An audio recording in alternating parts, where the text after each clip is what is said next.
Dames et messieurs, la journée de ce 25 octobre 2025 a été une journée extrêmement catastrophique pour la Côte d'Ivoire. Il faut le dire que les manifestants ont agi. Ils ont vraiment agi. Même s'il faut noter que ça n'a pas pris l'ampleur que les organisateurs ont voulu que ça prenne, mais cela laisse entrevoir des jours vraiment très très difficiles. Oui, des jours difficiles pour la Côte d'Ivoire. On ne le souhaite vraiment pas. Nous voulons que la Côte d'Ivoire connaisse toujours la paix, puisque ce que la Côte d'Ivoire a vécu par le passé, nous ne voulons pas que la Côte d'Ivoire retombe dans la même situation. Mais ce qui s'est passé est très très grave, je vous dis. Alors, d'abord, il faut dire que dans plusieurs villes, comme on avait eu à le mentionner dans la vidéoconférence précédente, des manifestants sont sortis pour aller saccager des bureaux de vote. Malgré que la police et la gendarmerie ont été massivement mobilisés. Mais de l'autre côté, il faut dire que nous apprenons. Pour le moment, on n'a pas encore de sources, d'autres sources qui nous confirment, mais selon un média ivoirien, l'Infodrome, hein, je crois que c'est ça l'Infodrome, selon ce média ivoirien, du côté de Tiasalé, du côté d'Agboville, le bâtiment de la CEI serait incendié. Pourtant, nous savons qu'à Yamoussoukro, depuis le 20 octobre, le bâtiment de la CEI a été incendié. Cette fois-ci, est-ce que c'est du même bâtiment qu'ils sont en train de parler? Puisque Tiasalé, c'est à 120 km. Donc, c'est deux villes différentes et distantes. Est-ce que ce site nous donne une information vraie? Quoi qu'il advienne, je ne confirme pas, je n'infirme pas l'information. Mais d'ores et déjà, il faut dire que les sites ivoiriens qui sont vraiment accrédités auprès de l'autorité de la presse nationale ne peuvent pas normalement se permettre de dire du n'importe quoi. Alors, au-delà même de cet aspect, dans le secteur même, dans le fief du Premier ministre, il y a eu un désordre total aussi qui a vu le jour de ce côté. Oui, il y a eu un désordre total. Comme vous pouvez le voir en image, les jeunes sont sortis. Même s'ils n'étaient pas aussi très très nombreux. Mais ils ont fait de leur mieux pour respecter le mot d'ordre qui a été donné.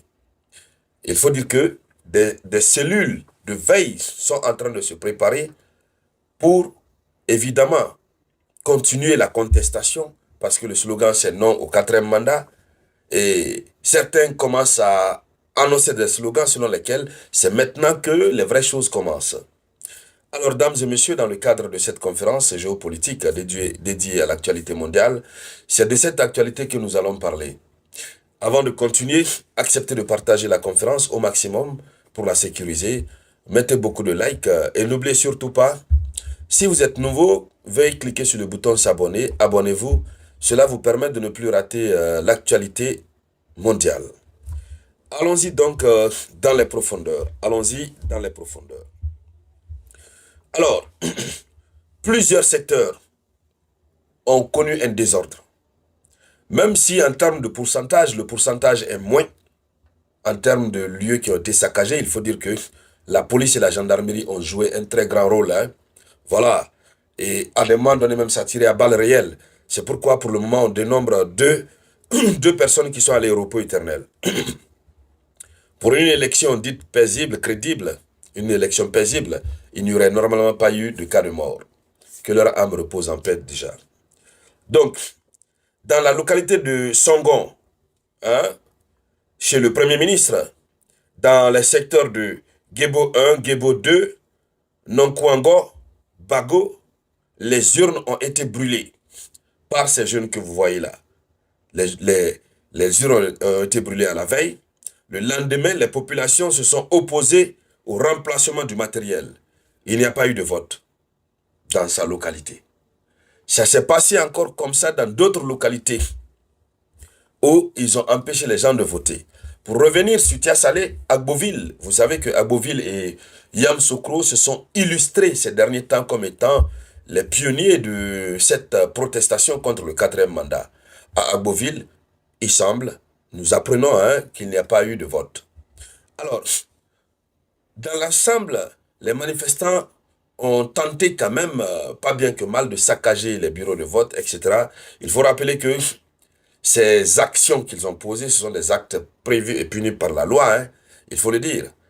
Voilà, tous ceux qui sont entrés dans ces manifestations sont entrés dans avec des risques. C'est pourquoi même certains communicants ont dit, faites en sorte de ne pas présenter vos visages, puisque si la tempête passe, derrière sera très très grave. Il y aura beaucoup d'arrestations. Ça, c'était d'un côté. De l'autre côté, il faut dire que l'autorité nationale de la presse ne décolère pas, les autorités ivoiriennes ne décolèrent pas du tout contre ce média Abidjan.net qui a diffusé les résultats avant même que les résultats ne sortent. Je vous dis, ça a traumatisé le régime de Ouattara, de telle sorte que la CEI, la Commission électorale indépendante, qui a déposé une plainte par le biais de son avocat, Maître Bakayoko, la CEI a déposé une plainte contre le site. Mais automatiquement, nous avons l'autorité nationale de la presse qui s'est saisie du dossier, qui s'est auto-saisie, sur fondement des articles 31 de la loi sur la presse, de l'article 2 du code de déontologie du journalisme en Côte d'Ivoire, sur fondement de l'article 39 du code électoral, sur fondement de l'article 9 de la décision numéro 004 ANP 2025 du 2 octobre 2025. Ils se sont saisis, ils ont statué à partir de 10h, c'était à 10h30 GMT, ils ont statué à 10h, de 10h à 12h30. Ils ont statué sur la situation de ce média.